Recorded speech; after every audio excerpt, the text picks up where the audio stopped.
years, we have been working tirelessly on many important issues that are important to the state. Issues that have been neglected for many years. Issues like the border issue.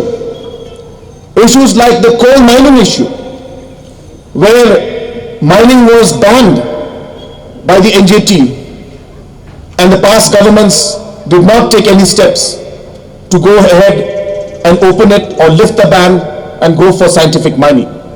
But today, not only has the ban been lifted, we are very close to even starting the scientific mining. Today I was replying in the House. Today in the House I was replying and telling the people, telling this House, that we have 17 applicants who have filed for prospecting license, and they've been given the prospecting license, and now the exploration is going on.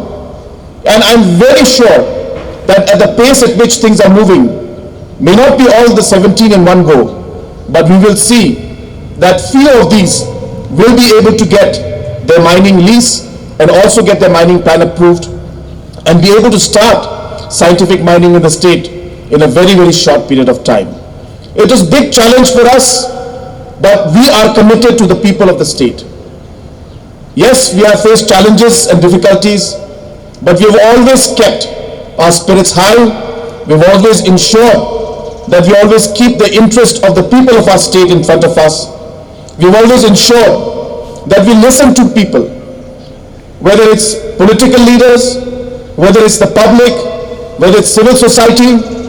This government and the party has been somebody and an organization that has always believed in listening to the people, and that is the reason why today so many people are coming forward and supporting the National People's Party and strengthening our party so that we can come out victorious in the next election. And I'm sure that by the kind of support that we're getting from each and every one of you, the National People's Party, the NPP, will come out victorious in the coming election, and we will get more than 30 seats in this coming election in 2023 is what I'm very sure about.